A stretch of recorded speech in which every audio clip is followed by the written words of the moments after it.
Welcome to Healthcare du Jour, where we dish up and digest the latest in healthcare. For the next 30 minutes, sit back as we bring you insight, commentary, and discussion on trending topics to the table, all expertly served up by our host and his guests. Healthcare du Jour is brought to you by Carium, the telehealth platform enabling healthcare's digital transformation, helping you care for people within the fabric of their daily lives. Now here's your host, Matt Fisher. Welcome back, and thank you for joining as we dive into the hottest topics in healthcare. I'm your host, Matt Fisher. On the menu today is Omri Shor, co-founder and CEO at Medisafe. Welcome to the show. Thank you, Matt. It's great to be here with you today. Yeah, so Omri, what I always like to do before getting into the main part of the conversation is give my guests a little bit more of a chance to provide an introduction in terms of who they are and what they do. So the floor is yours. Perfect. So I'm Omri, founder and CEO at Medisafe. And we've started the company back in 2012 after my father, who's diabetic and hypertensive, accidentally overdosed on his medications. And it was a simple mistake, but it could really endanger someone's lives. So we've decided to fix it for him and many others like him and founded Medisafe. Medisafe today is considered the leading medication engagement platform that empowers patients to manage their treatment journey seamlessly. We empower one patient at a time, but at scale, and we make it completely personalized for them. And we guide them using our advanced technology to manage the patient journey end to end in a much better way. And on the other side, we work with a lot of the healthcare leaders, mostly in the biotech, life sciences, pharma companies, to support their patients throughout their most complex prescriptions. So kind of with what you just said in terms of why you ended up starting Medisafe, was that your first foray into healthcare, or were you in healthcare before that? I was on the healthcare consumer side with my father. I was never on the healthcare industry side. So that was really the beginning for us. And the true moment of truth that drove us to where we're at today. And I remember the conversations with my father's provider, payer, pharma company, pharmacy, diabetes clinic. And I asked all of them, how can you support my father in a better way to make sure that never happens again? And simply put, they said, we don't have any solution. But his payer actually said, and if you bring one to market, I'll be happy to pilot it with you. So I said, oh, well, challenge accepted. And that was 10 years ago. Yeah, and you kind of framed it as medication engagement. So, from that description you just gave, were you kind of crafting that framework of what medication engagement could be, or did you find that there, as you started digging into it, that the concept did exist within the market before that? The challenge exists for many years, and I don't think that before technology came in at scale, there was any way of solving it. If you think about it, pharma companies with the most complicated prescriptions, specialty drugs mostly, when they found out that they have a conversion and retention and adherence problems, what they really did is to employ people, because that's what healthcare is notoriously known for. They hired nurses, they hired patient journey managers and patient experience managers. And healthcare is personal, but from a one call a month that lasts 3 to 7 minutes, you can't really get to know the individual. So, and even more challenging to make it happen at scale. And even more challenging is to get the patient on the phone. I never pick up unrecognized numbers, and as I assume most of your listeners are the same.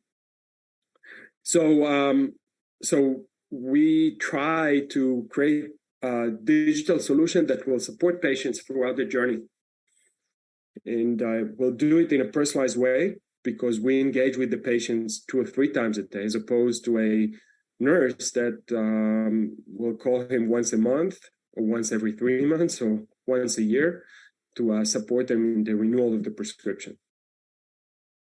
And kind of with, as you're talking about, having more frequent interactions that are more personalized, kind of what does that full journey end up looking like? And, what were the specific aspects of the technology or the available technology or the technology that you created that helped to enrich and make the experience more personal? So if you think about patients with, let's say, serious conditions on specialty medications, from the moment that one got diagnosed, they're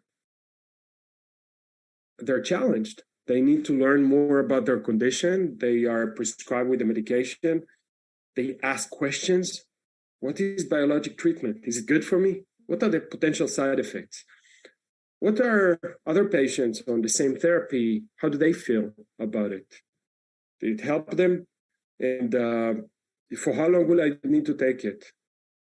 And then there is the moment of truth when you actually want to get their prescription and get the drug to you. So you need all sorts of approvals and pre-auth and such. You then need to buy the drug, and you find out that it would cost you $200, $300, $400, $500 a month for the therapy. So that creates a lot of challenges. Each one of them is another hurdle in getting the patients to get on therapy and to continue on therapy for as long as they are required to by the physician. So what we try to do is to identify each one of these challenges, whether if the patient told us that this is the challenge, or we used all sorts of, used our sixth sense to understand what's going on and to try to solve it for that specific patient at that point in time. There are over 100 reasons why patients won't take their medications. So we try to target each one of these challenges with the right intervention at the right time for the right patient. Makes sense? Yeah, no, I think kind of as you're saying, in kind of that right time, right intervention, it is, as you're saying, trying to find not just one solution to fit everybody, but finding the different variations and tweaking it as you kind of learn about that particular person. So that way they're feeling, oh, I'm not just being given generic advice. It kind of feels more like it fits their specific situation.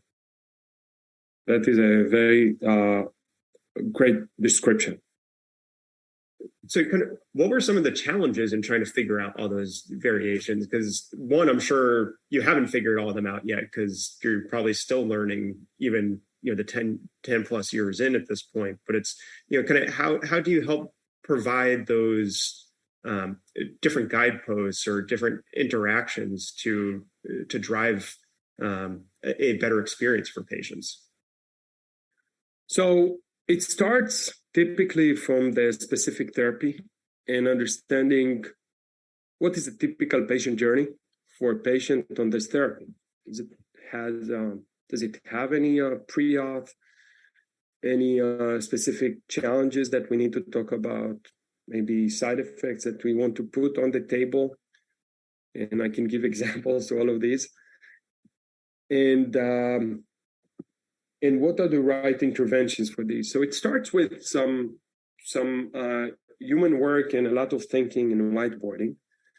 And then at some point in time, we deploy that into the market. We have technology that allows us to very quickly create a digital companion for a drug and put it into the market. And at that point in time, it's a quick iteration process, learning what are the challenges and how to improve them. Some of that is machine learning and that really fuels the holistic patient engagement platform. And the different interventions are driven by our technology called GD, just-in-time intervention. And some of that is having the right folks on board that can help to identify those gaps in treatment and the challenges for patients. And really what's happening is that it's creating a huge decision tree of if, then, if, then, if, then, and then aligns for each and every patient based on that. Yeah, it kind of, as I said, it's kind of constantly learning, but at the same time, even if you have all that in the background, have you found particular strategies that make it more likely for patients to engage or to take advantage of, kind of that information and that guidance through the journey? Well, first and foremost, one of the most important things is to think about patient holistically. When our partners and clients approach this, in many cases, they think about their specific therapy. But it is not only about the therapy, it's about understanding the patient as a whole. I can give you a couple of examples. A patient who's taking a specific oncology therapy, which is very important for them, but if they won't take the immunosuppressants, the actual drug is not going to work. So we need to think about that holistically. We have a drug that is a bi-weekly injectable, and patients are guided by their physician to typically inject it over the weekend. Now, Matt, I don't know how your weekends look like. Mine are filled with fun. I want to go hiking. I want to go to the beach. I want to go skiing in the season. And the last thing that I want to think about is when and where should I inject the drug?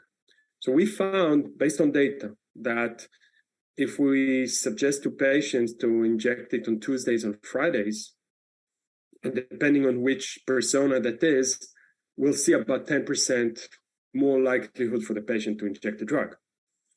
So it is really about thinking about the patient holistically and how to interact with them each and every day.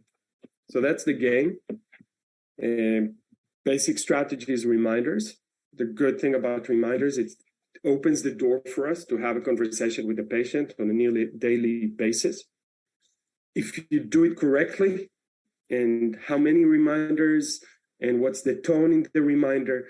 So saying reminder is easy, right? But for some patients, it will be, hey, Matt, how are you today? And make sure that you take your meds. And for some patients, it would be more guided. Hey, take your meds. And for some patients, it's going to be, your family cares about you. Make sure that you take your meds. Even that tone have shown to really improve the engagement of the patients. Yeah, but it also seems like kind of, as you said, the key fundamental underlying all that is taking the time to learn about the patient and not just make assumptions, but to actually ask questions or gather information that helps to construct the appropriate type of interaction, right? This is correct, but ask too less questions you won't know. Ask too many questions, there is fatigue. So, imagine yourself going into a program and being asked, 20 questions to understand who you are. So that's where the data that we have helps us in a de-identified way, HIPAA compliant, ISO certified way to really use the 10 million patients that have used Medisafe in the past, about 30 billion data points of how patients engage with all sorts of content, and to understand that Matt from Central Massachusetts is behaving probably differently than Omri. And for one of us, it would be more about how can I afford the drug? What's the process to get on the drug? And for the other one, it is, oh my God, this is injectable. Now I need to inject to myself like twice a month. This is obscene. So each and every one of us needs a different set of communications. When you have 10 million patients behind you, you can predict in a much better way what to tell Matt and what to tell Omri. That definitely makes sense. And kind of, as you said, you're building,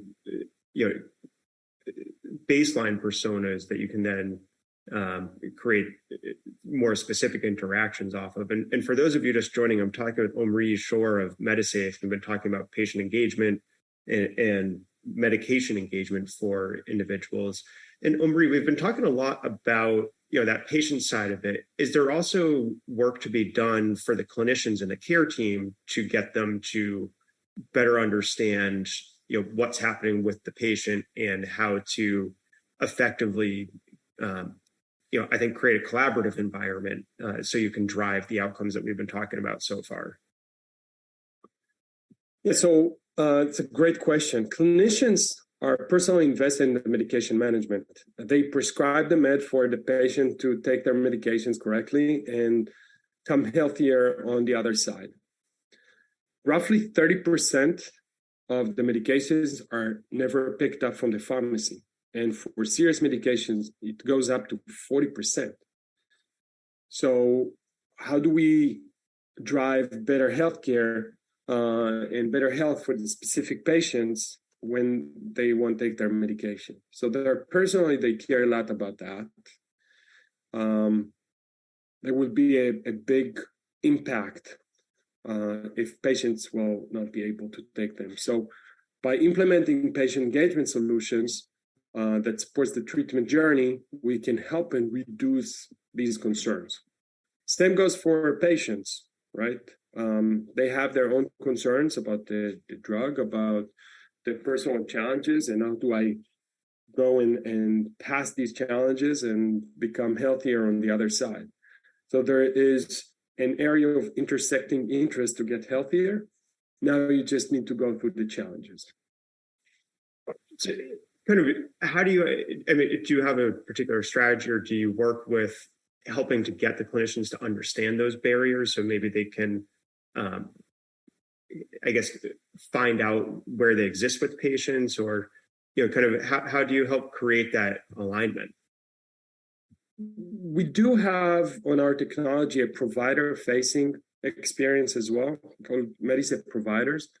We have some providers who use it, but mostly what's happening is that the patient's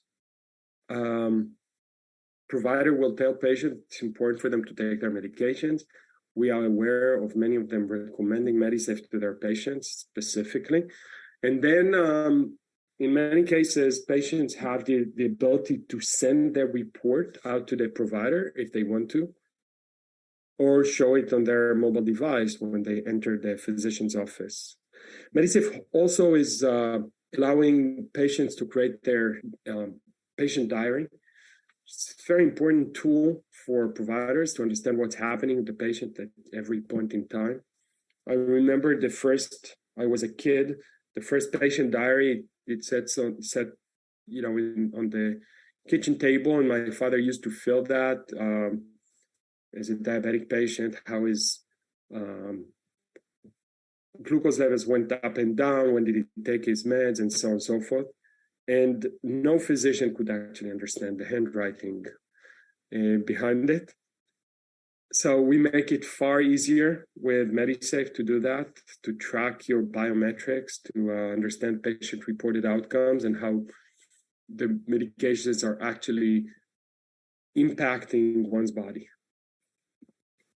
Yeah, that's a very interesting point around the ability to track and then easily share that information. Because it's, I think as you were saying, not only does it create a cleaner environment where you're collecting and storing that information and then makes it easier to understand, but I imagine it also, even on the patient side, it feels less burdensome to be tracking that information. It seems like it would increase the likelihood of that information being created in the first place, and then also allows the patient to start seeing insights on their own, because they can, I know for myself, sometimes when I write, even a day or two later, I might not be able to read my own handwriting. So it's, kind of solves that problem on both sides. That is correct. And we can show them a correlation between how they're taking their medications and how they're active and their health outcomes. So they can actually use that for themselves, not only for the physician. Yeah, and kind of thinking about all of those outcomes and all those possibilities, how have you seen the experience evolve over, the roughly decade that you've been, focused on this particular problem within healthcare? The experience from the Medisafe perspective? Yeah, or just, I think from your perspective, or from or even the technology capabilities, I think very just globally, kind of how have you seen progress, and I would also maybe frame it as the willingness to engage with these types of solutions kind of evolve over time? Because I think, obviously the types of technology and the ubiquity of technology has rapidly increased over the past decade, because it's, I always kick myself for saying this, but I have young children. I'm constantly saying, when I was your age, none of these things existed. And it's, one of the bigger examples is they're never going to hear that dial-up modem sound because, I mean, first of all, when I was my children's age, who are under 10, a video, having over internet-based communication, like, we're recording on, not even a dream, would have been total sci-fi. So it's, kind of, with that rapid pace of development, how have you seen interactions and the possibilities kind of evolve and hopefully create more opportunities? That's a wonderful question. I'll talk about the patients, and then I want to talk about the industry. So I'll start with the patient. When we started Medisafe back in 2012, we were told by investors that our focus on mobile technology to support patients is a miss on the market. Older adults will never use mobile solutions. My parents happen to visit us from Israel now. They're stuck with their phones even more than my kids. So that obviously is no longer an issue. The second side that was challenging back in the beginning is to create the cloud technology that allows us to personalize experiences for patients. So the market and the technology really evolved on these two fronts. And that allows us to really drive much better impact on patients. The version 0 of Medisafe, when we brought it to market, had exactly two features: reminders and family notifications, i.e., if I don't take my meds within 30 minutes and after a few notifications, it goes to my wife, and then we both know what's going to happen, right? So that was the basic functions. But over the years, we continue to evolve with far more depth to the experiences that patients will learn inside Medisafe and the range of the possibilities for them. So that's one side.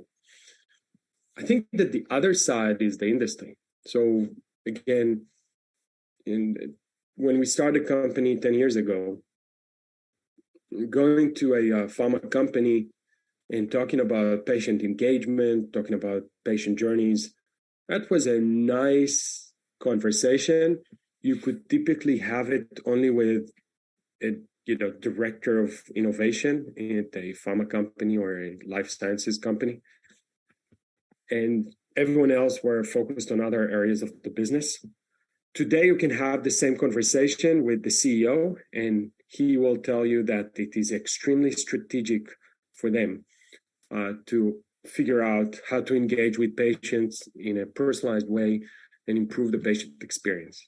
Listen to that. Pharma companies care about patient experience.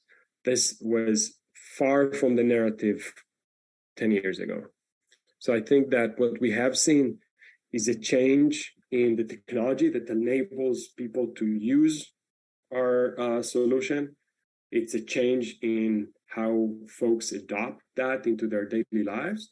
And on the industry side, now a clear understanding that strategically they have to be there to support their patients. Yeah, and kind of I think both of those two sides you were just talking about clearly intersect, because it's, as the industry understands that individuals, and your example of your parents is great, that people are using technology. You have to kind of throw out the old assumptions that as people are aging, they're going to, maybe they don't understand, or they're not going to want to use the technology. I think you have to kind of throw that out and just go with a baseline of everyone is using technology. And if you're not going to tap into the possibilities that exist there, you're missing out on all these opportunities to create more, a higher chance of a better outcome, and for probably effective utilization of a particular service within healthcare. So it's kind of, as I said, what you were describing sounds like, from an outside perspective, a very common sense synergy. Yes, indeed.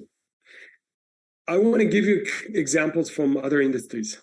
So, like you're saying, to your kids, when I was your age, when I was their age, I wanted to open a bank account. I physically had to go to the bank to meet an actual human being on the other side and to open an account, right? My bank today is right here in my hand. It's called my mobile phone, the app. When I started working on Medisafe, I had a travel agent. I needed to call her to change everything about my travel. My travel agent today is inside my iPhone. So if you think about it, in many other areas of our lives, we have transitioned to digital as the default and the people to be the exception. I still need to call United from time to time if something's not working for me inside the app, but this is the exception handling. And in healthcare, we commonly think about the people side to be the main use of or the course of business, and the technology to be the exception. But I think that in the next year or so, some of that is already happening. We're going to see that flip, that technology is going to be the usual course of business and people will be the exception. Yeah, no, I think that's, I think a very good prediction. And I think, as you said, you can start to see it happen, especially with all the staffing shortages across healthcare and the recognition that you need to go there. And, believe it or not, we're already out of time. So I think that's going to be a very provocative thought to leave folks with. So I want to thank my guest, Omri Shor, for a great conversation today. Thank you very much, Matt, and appreciate the conversation today. And it passed 27 minutes feels like a second.